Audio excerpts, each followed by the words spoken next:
আসসালামু আলাইকুম। আপনাদের সবাইকে স্বাগত জানাচ্ছি এখনকার আলোচনা। আপনাদের সঙ্গে আছি আমি সিরাজুল ইসলাম। দর্শক, অনেকগুলো গুরুত্বপূর্ণ খবর আছে, তার ভিতরে সর্বপ্রথমেই বলি, আব্রাহাম লিঙ্কন জাহাজ এই যে সংকটে পড়েছে তার মূল কারণ কি? তার মূল কারণ হচ্ছে কুয়েত, বাহরাইন এবং ওমানে মার্কিন নৌবাহিনীর ঘাঁটি ইরান যে ধ্বংস করে ফেলেছে তার কারণেই আব্রাহাম লিঙ্কনের এই সংকট তৈরি হয়েছে, এমন দাবি করছে আন্তর্জাতিক গণমাধ্যম, ইরানি গণমাধ্যম, সবাই। এদিকে খুব ইন্টারেস্টিং খবর হচ্ছে, সংযুক্ত আরব আমিরাত ইরানকে বিপুল পরিমাণে অর্থ দেওয়ার বিনিময়ে ইরান যাতে হামলা না চালায় তার একটা চুক্তি করতে চাচ্ছে। এরই মধ্যে $300 কোটি দেয়া হয়েছে এবং আরও $2000 কোটি দেওয়ার একটা চুক্তি হতে যাচ্ছে। তবে সংযুক্ত আরব আমিরাতের ব্যাপারে কি বলছে সেটা কিন্তু আর একটা বিরাট প্রশ্ন। এদিকে ইরানের 3 জন পাইলট কাতারের কারাগারে বন্দী আছে, কিন্তু কাতার সে কথা বলছে না এবং তাদের সাথে ইরানের যোগাযোগ বা তাদের পাইলটদের পরিবারের লোকজন যোগাযোগ করতে পারছে না। এই ব্যাপারে আন্তর্জাতিক রেড ক্রিসেন্টকে চিঠি লিখেছে ইরান। কিভাবে ইরানের এই 3 পাইলট কাতারে আটক হয়েছে? আরও দুটি খুব গুরুত্বপূর্ণ খবর আছে।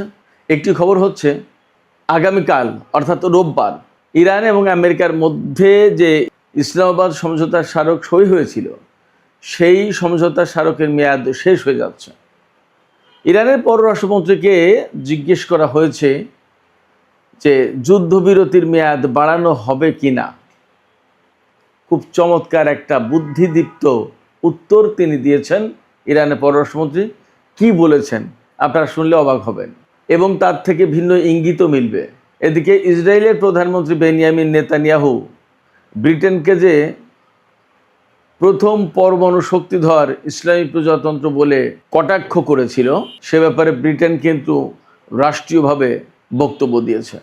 আপনারা ভাবুন তো কি বলতে পারে ব্রিটেন। সুপ্রিয় দর্শক, এই যে বিষয়গুলো বললাম এই বিষয়গুলো নিয়েই মূলত আজকের ভিডিওতে কথা বলবো। আশা করি ভালো লাগবে আলোচনা, আর ভালো যদি লাগে আলোচনা তাহলে আপনারা লাইক, কমেন্ট, শেয়ার করবেন এবং চ্যানেলটি সাবস্ক্রাইব করে সাথেই থাকবেন। দর্শক, চলুন বিস্তারিত আলোচনা করি। প্রথমেই যে আলোচনা করতে চাই সেটি হচ্ছে, বার্তা সংস্থা রয়টার্স খবর দিয়েছে যে $300 কোটি ইরানকে দিয়েছে সংযুক্ত আরব আমিরাত এবং আরও $2000 কোটি ইরানকে দেবে সংযুক্ত আরব আমিরাত। এত বিপুল পরিমাণ অর্থ কেন দিচ্ছে? এত বিপুল পরিমাণে অর্থ দেওয়ার কারণ হচ্ছে এই যে সংযুক্ত আরব আমিরাত ইরানকে অনুনয় বিনয় করছে, অনুরোধ করছে যে আমরা টাকা দিচ্ছি, আপনাদের সাথে আমাদের একটা চুক্তি হবে, আপনারা সংযুক্ত আরব আমিরাতে আর হামলা করতে পারবেন না। শুধু তাই না, এটা ঘনিষ্ঠতার জন্য, সম্পর্ক বৃদ্ধির জন্য দ্বিপক্ষীয় এমন একটা চুক্তি হবে যার আওতায় 2 দেশ গোয়েন্দা তথ্য বিনিময় করবে, তারপরে আঞ্চলিক সহযোগিতা থেকে শুরু করে অনেক ব্যাপার স্যাপার আছে। এটার সেই খবর দিচ্ছে 4টি সূত্রের বরাত দিয়ে আরও $2000 কোটি দেবে। ইরান কি বলছে এ ব্যাপারে? ইরানের বক্তব্য ঠিক এই রকমভাবে, মানে ইরানের মনোভাবটা এইরকমভাবে তুলে ধরা হয়েছে যে এইরকম বিপুল অঙ্কের টাকা দিলে ইরান সংযুক্ত আরব আমিরাত হামলা হয়তো নাও চালাতে পারে এবং ইরানে তো ব্যাপক ক্ষয়ক্ষতি হয়েছে। এই ক্ষয়ক্ষতির একটা অংশ যদি এইসব জায়গা থেকে উঠে আসে তাহলে মন্দ কি? হলোই তো, প্রতিবেশী দেশই তো। রয়টার্সের এই খবরে আরও দাবি করা হয়েছে, ইরান পারস্য উপসাগরের আরও অন্তত 2টি দেশের সাথে হয়তো এই ধরনের চুক্তি করতে পারে, অর্থাৎ তারাও অর্থ দেবে এবং তাদের সাথে ইরানের চুক্তি থাকবে, অর্থাৎ তারা ইরানের কাছ থেকে এই গ্যারান্টি চাইবে যে ইরান তাদের উপর হামলা করবে না। সংযুক্ত আরব আমিরাত এই খবর অস্বীকার করেছে। তারা বলছে যে না, আমরা এই ধরনের কোনো অর্থ ইরানকে দেইনি এবং এই ধরনের অর্থ দেওয়ার কোনো পরিকল্পনা নেই, এই খবরটা সঠিক খবর নয়। আমি জানি না রয়টার্সের খবর মিথ্যা কিনা, হতেও পারে, অসম্ভব কিছু না, আবার সত্যিও হতে পারে। হয়তো সংযুক্ত আরব আমিরাত এই সময় নানান টেকনিক্যাল কারণে অনেক ব্যাপার আছে, তো আমেরিকার চাপ থাকতে পারে, ইসরায়েলের চাপ থাকতে পারে, ভারতের চাপ থাকতে পারে, বা একটা মান অপমানের ব্যাপার থাকতে পারে, নানান কারণে এই খবরটা হয়তো লুকিয়ে যেতে পারে, গোপন করতে পারে, বাট ভেতরে ভেতরে ইরানের সাথে এমন চুক্তির কথা হতেই পারে, আসতেই পারে। আমি আরও 2-3 দিন আগে এই বিষয়ে একটা ইনফরমেশন পেয়েছিলাম, কিন্তু তখনও কোনো কংক্রিট আলোচনা ছিল না বলে, মেইন স্ট্রিম গণমাধ্যমে ছিল না বলে আমি আলোচনাটা তুলিনি।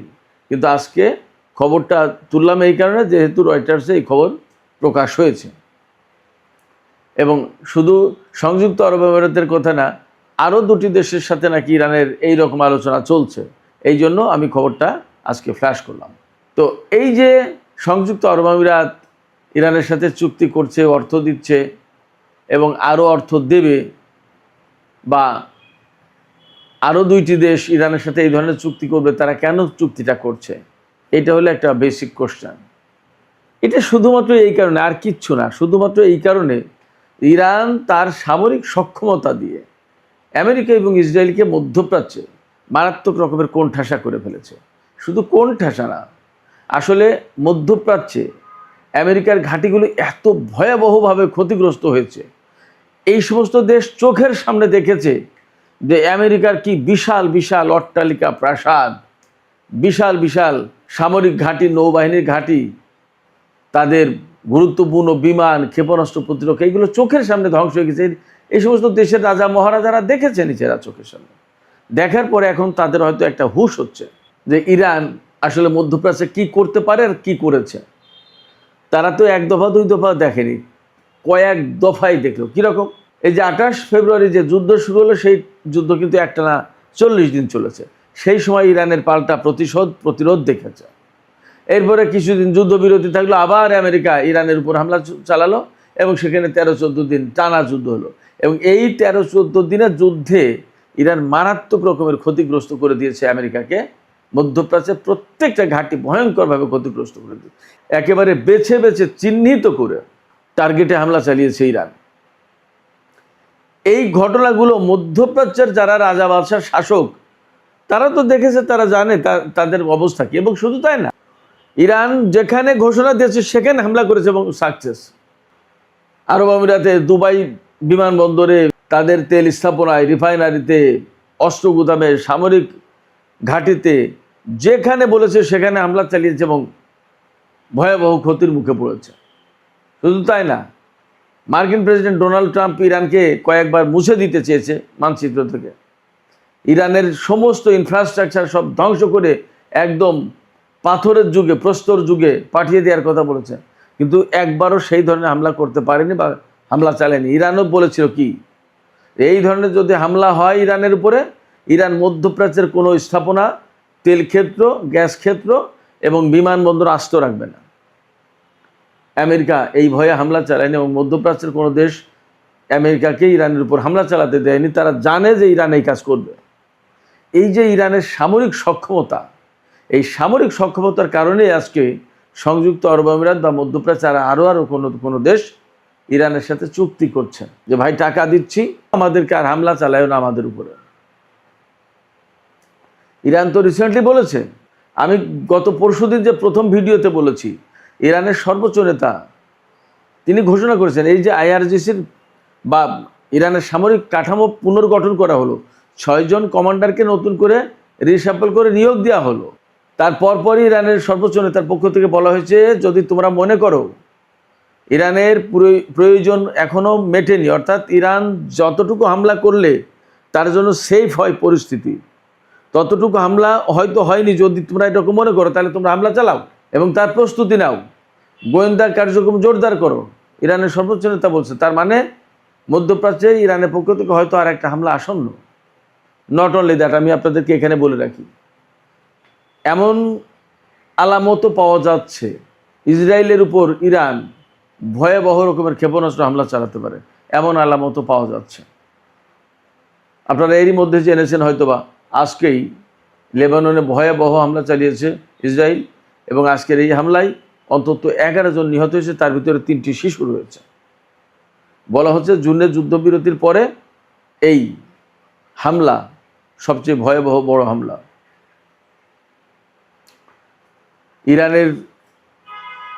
ইরানের যে যুদ্ধবিরতির শর্ত ছিল তার ভিতরে 1 নম্বর ছিল যে লেবাননে হামলা বন্ধ করতে হবে। সেই লেবাননে যখন হামলা চলছে, গাজায় যখন হামলা চলছে, তখন ইরান কি একেবারেই চুপ থাকবে?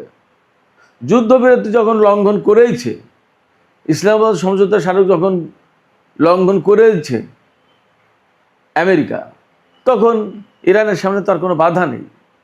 অতএব সে কিন্তু নিশ্চয়ই পরিকল্পনা নিচ্ছে এবং তার লক্ষ্য ঠিক করছে। জানা যাচ্ছে যে ইসরায়েলে ব্যাপকভাবে ব্যালিস্টিক ক্ষেপণাস্ত্র দিয়ে হামলা চালাবে ইরান। তো যে কথা বলছিলাম আমি, সেখানে ফিরে আসি আবার। তো মধ্যপ্রাচ্যের দেশগুলোতে এইভাবে হামলা চালানোর কারণে এই সমস্ত দেশ এখন নতজানু হয়েছে।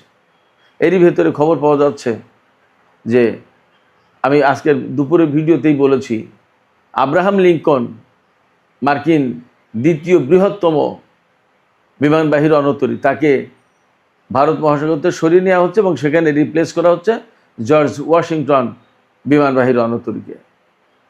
এই যে আব্রাহাম লিঙ্কনে এই সংকট তৈরি হলো, খাবার নেই, দাবার নেই, বাথরুম নেই, সাবান নেই, শাওয়ারগুলো ছত্রাক পড়ে নষ্ট হয়েছে, আরও বাজে বিভিন্ন রকমের অবস্থা।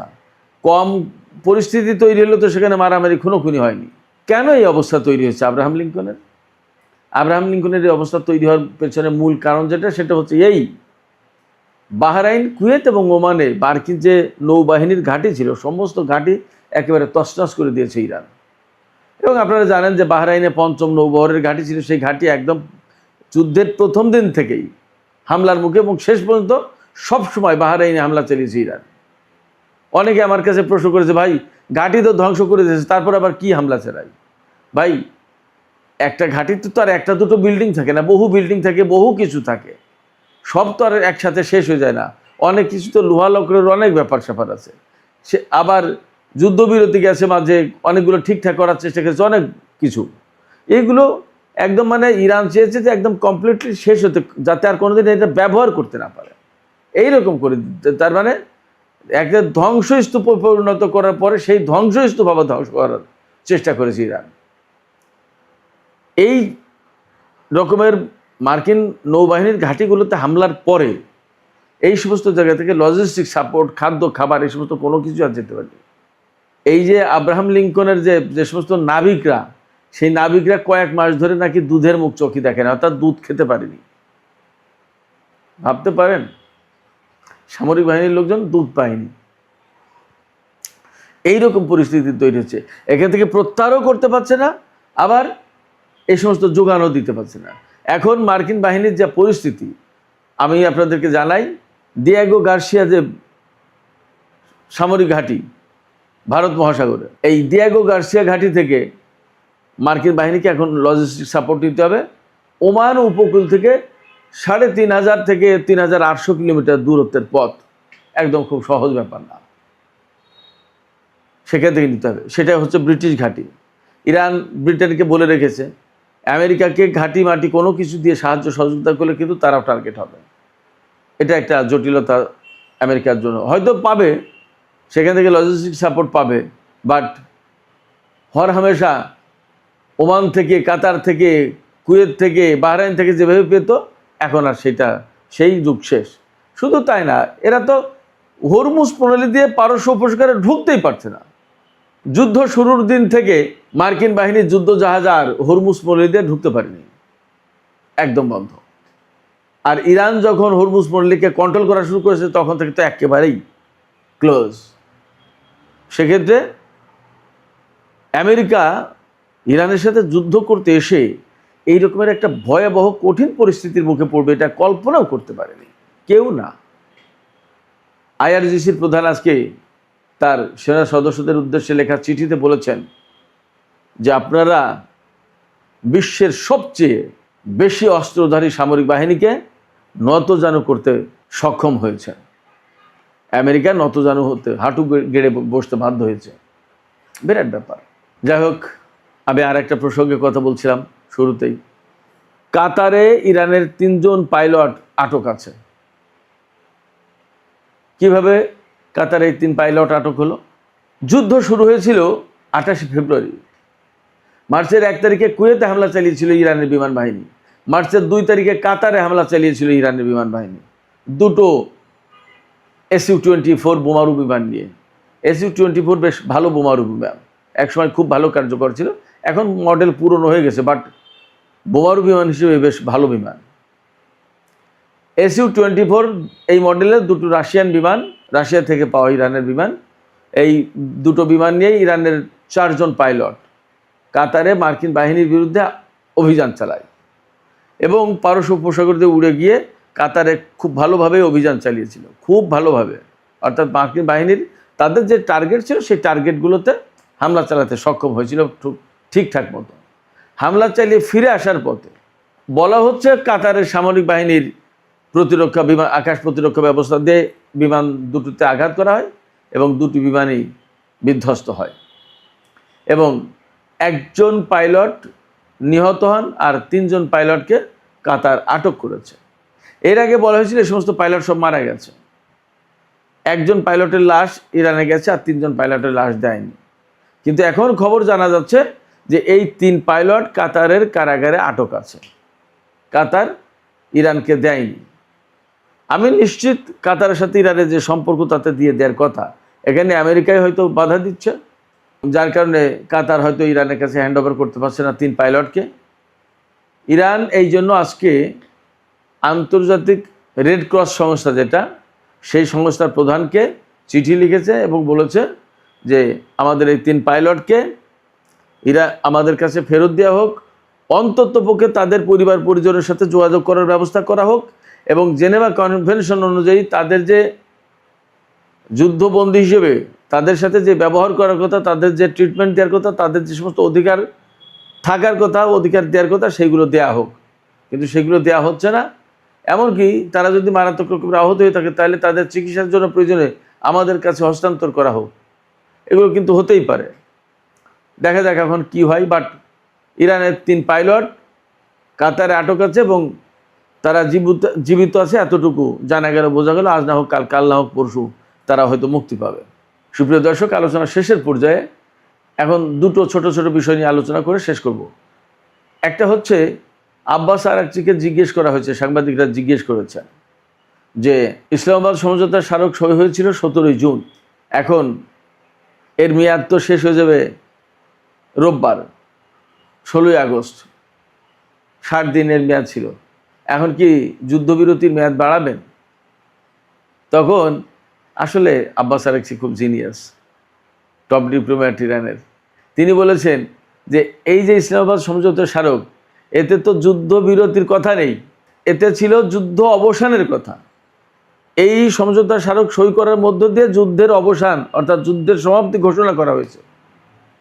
তা যুদ্ধের সমাপ্তি যখন ঘোষণা করা হয় তখন তার মেয়াদ বাড়ানোর সুযোগ থাকে কোথায়? এ তো যুদ্ধবিরতি ছিল না যে আমরা মেয়াদ বাড়াবো, এটা যুদ্ধের অবসান ঘটানোর কথা ছিল। যুদ্ধের অবসান ঘটানোর কথা বলে আমেরিকা আবার যুদ্ধ শুরু করেছে, তার মানে তারা এই সমঝোতার স্মারক লঙ্ঘন করেছে। এখন তাদেরকে যুদ্ধবিরতি না, যুদ্ধ অবসান ঘটাতে হবে এবং এই সমঝোতা আবার ফিরে আসতে হবে। এটাই হলো পথ, যুদ্ধবিরতির মেয়াদ বাড়ানোর কোনো সুযোগ নেই, পথ নেই। ব্যাপারটা যদি তাই হয় তাহলে কিন্তু এখানে একটা ভালো ইঙ্গিত আছে। তার মানে হচ্ছে ইরান যুদ্ধবিরতি চায় না, যুদ্ধবিরতি আর বাড়াবে না। এর মানে হচ্ছে ইরান যে কোনো সময় মধ্যপ্রাচ্যে মার্কিন বাহিনীর উপর হামলা চালাতে পারে, এমনকি ইসরায়েলের উপর হামলা চালাতে পারে। আমি যে কথা একটু আগে বলেছি, ইরান ভেতরে ভেতরে এরকম প্রস্তুতি নিচ্ছে বলা হচ্ছে এবং ইরানের সর্বোচ্চ নেতা তো বলেছেনই যে তোমাদের যদি প্রয়োজন না মিটে থাকে তাহলে আবার হামলার জন্য প্রস্তুতি নাও, হামলা চালাও। সামরিক বাহিনীকে স্বাধীনতা দিয়েছেন ইরানের সর্বোচ্চ নেতা। অতএব মনে করা হচ্ছে, ধারণা করা হচ্ছে মধ্যপ্রাচ্যে বড় রকমের অভিযান চালাতে পারে ইরান।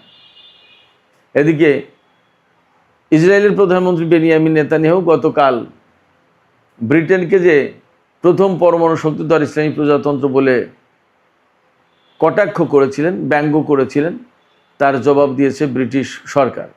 তারা বলেছে নেতানিয়াহুর এই বক্তব্য কোনোভাবেই গ্রহণযোগ্য হতে পারে না। এই বিষয়টা আনুষ্ঠানিকভাবে ইসরায়েল সরকারের কাছে তুলেছে তারা। নেতানিয়াহুর এই বক্তব্যের ভেতর দিয়ে মোটামুটিভাবে ধারণা করা হচ্ছে যে ব্রিটেনের সাথে ইসরায়েলের সম্পর্কের খানিকটা অবনতি ঘটল। কথা ঠিক যে আরও 10 বছর আগে ব্রিটেনের সাথে ইসরায়েলের যে সম্পর্ক ছিল, আজকের দিনে কিন্তু ব্রিটেনের সাথে ইসরায়েলের সেই রকম সম্পর্ক নেই, চেঞ্জ হচ্ছে। এবং আরও অনেক বেশি চেঞ্জ হবে এটা বলা যাচ্ছে। ব্রিটেনের যে মাইগ্রেশন, মুসলিম জনসংখ্যা বৃদ্ধি পাওয়া, মুসলমানদের হাতে বিভিন্ন পর্যায়ে ক্ষমতা যাওয়া এবং ব্রিটেনে প্রচুর পরিমাণে ইহুদি বিরোধী মনোভাব তৈরি, সমস্ত সব কিছু মিলে আমরা মনে হয় খুব বেশি দিন লাগবে না দেখতে পারবো ব্রিটেনের সাথে ইসরায়েলের সেই সম্পর্ক আর নেই।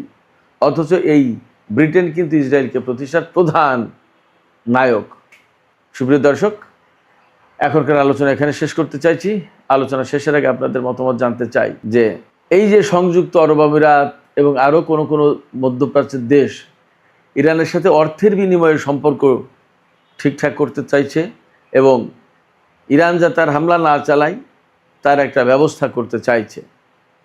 যদিও আরব আমিরাত এই বক্তব্য অস্বীকার করছে, কিন্তু আপনাদের কাছে কি মনে হয় যে এই ঘটনা সত্য হতে পারে এবং আসলে কি তারা অর্থ দিয়ে ইরানের পক্ষ থেকে হামলা বন্ধ করতে পারবে? কি মনে হয়, নাকি ইরান প্রতিশোধ নেবেই?